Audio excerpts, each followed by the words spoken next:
Hello, welcome from Trend Signal for a review of the data and events of the week beginning the 5th of September. Starting off the first day of the week, it is actually a bank holiday in both the US and Canada. It's Labor Day. It's a celebration of the social and economic achievements of American workers, according to Wikipedia. Anyway, it's a bank holiday, which means that the markets are shut.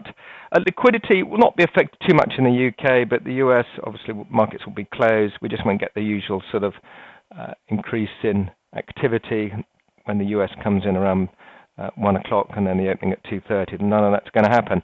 Markets over night in the Far East were higher, given a leg higher following the post-non-farm payroll bounce in the US. I think suggesting that the Fed are less likely to raise rates in September. Here's the countdown to the FOMC from the Chicago Mercantile Exchange, which demonstrates in September the probability of a rate hike to 50 to 75 basis points is at 21%, which seems unlikely now.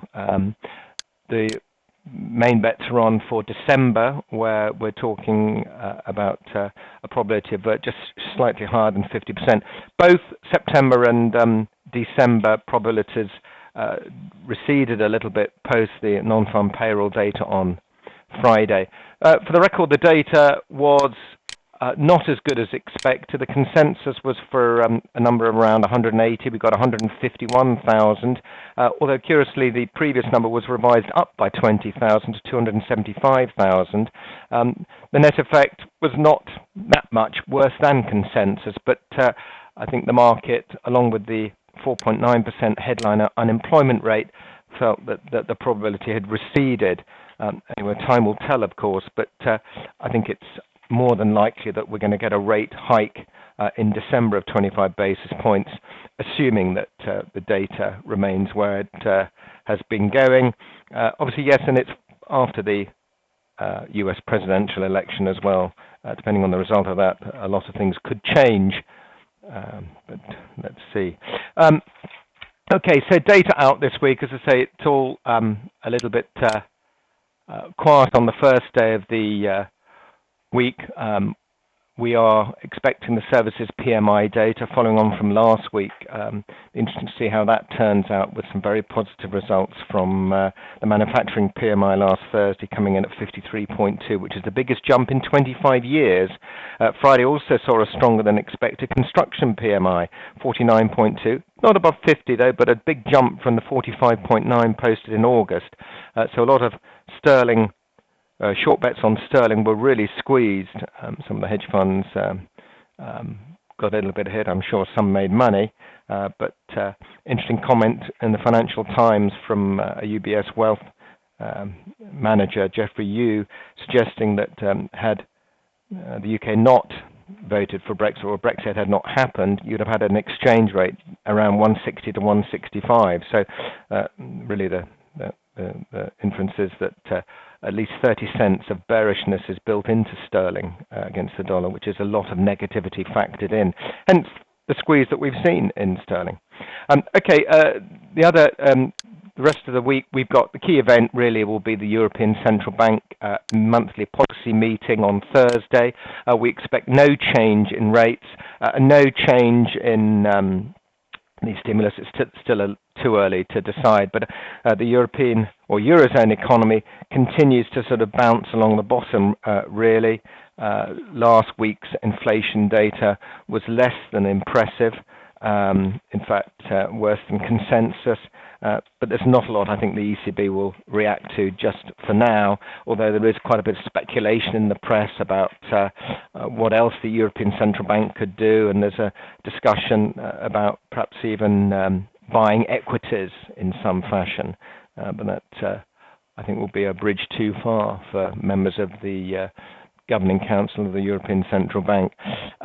Other than that, we've got two other central banks meeting. We've got the Reserve Bank of Australia meeting overnight or early Tuesday morning. We expect rates to be on hold at 1.5%. We then have the Bank of Canada meeting on Wednesday afternoon at 3 o'clock.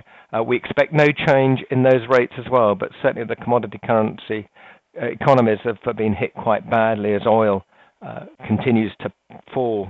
Last week falling about 6%, having traded all the way back up to $52 over the past 6 weeks. It certainly looks as if the optimism about OPEC meeting and agreeing some sort of production ceiling, those bets seem to be receding somewhat.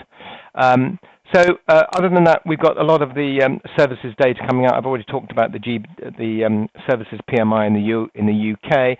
We also have on Tuesday afternoon what's called the non-manufacturing PMI, but that's the services sector in the US, expecting a figure of 55.4, well above 50, so expanding very positively there, and that's something that will underpin any decision that the Fed makes in September about rate rises.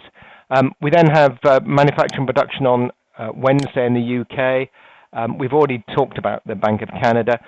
The crude oil inventories, as I said, slumped quite a lot last week, about 6% down on both UK oil or Brent and WTI, that's the US oil. Crude oil inventories are a day later this week because of the bank holiday on Monday, Labor Day. So crude oil inventories out on Thursday at 4 o'clock. That's it. Other than that, fairly quiet week, but post Labor Day we expect volumes to pick up Tuesday onwards as the US get into full gear post the summer recess.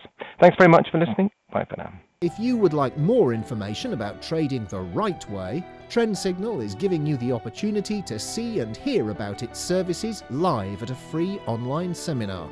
Take a look at the Trend Signal website for the latest events and to book your free place.